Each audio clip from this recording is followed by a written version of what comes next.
حضرت سعد بن ابی وقاص، آپ پر ایک شخص نے 3 الزام لگا دیے۔ پہلا الزام یہ لگایا کہ حضرت سعد بن ابی وقاص جو ہیں یہ مال غنیمت برابر تقسیم نہیں کرتے، اور دوسرا الزام یہ لگایا کہ لشکر اسلام کو بھیج دیتے ہیں، خود ساتھ نہیں جاتے، اور تیسرا الزام یہ لگایا کہ مقدمات کے فیصلے میں عدل سے کام نہیں لیتے۔ حضرت سعد بن ابی وقاص کو بڑی تکلیف ہوئی، ہاتھ اٹھائے، کہا اے اللہ اگر یہ جھوٹا ہے نا تو اس کی عمر لمبی کر دے، اس کے فقر میں اضافہ کر دے، اسے فتنوں میں مبتلا کر دے۔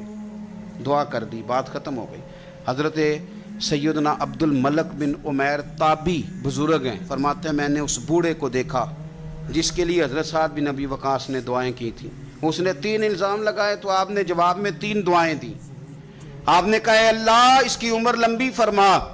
فقر میں اضافہ کر، اسے فتنوں میں مبتلا کر۔ آپ فرماتے ہیں میں نے اسے دیکھا اتنا بوڑھا ہو گیا تھا، کمر جھک گئی تھی، یہ بھمیں اس کی آنکھوں پہ آ گئیں، چلا نہیں جاتا تھا، اور کبھی وہ مالدار ہوتا تھا، پر حضرت سعد بن ابی وقاص کی دعا نے اتنا پیچھا کیا کہ در در کی بھیک مانگنے پہ مجبور ہو گیا، اور بڑھاپے میں بھی اس کے فتنے کا یہ عالم تھا کہ ضعیف ہو گیا ہے، عورت کی خواہش رہی نہیں وجود میں، لیکن پھر بھی راہ جاتی عورت کو چھیڑ دیتا تھا،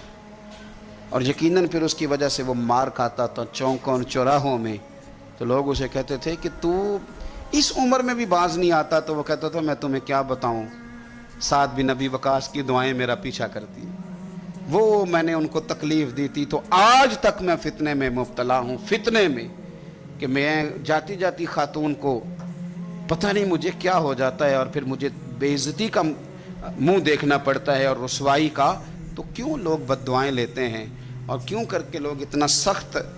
اپنے آپ کو بنا لیتے ہیں کہ وہ نیک، صالح اور پاک لوگوں کے بارے میں بھی ان کے نظریات اس طرح کے ہو جاتے۔ خدا را زندگی میں بڑی تکلیفیں آ جائیں گی اگر ہم ان چیزوں سے نہیں بچیں گے۔ یاد رکھیں جیسا کریں گے پھر ویسا بھریں گے، بولیں بھی سوچ کے،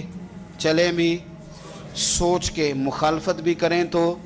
سوچ کے، اور اتنی جتنی کسی کی بنتی ہے۔ الزام بھی لگائیں تو خدا را اللہ سے ڈر کے۔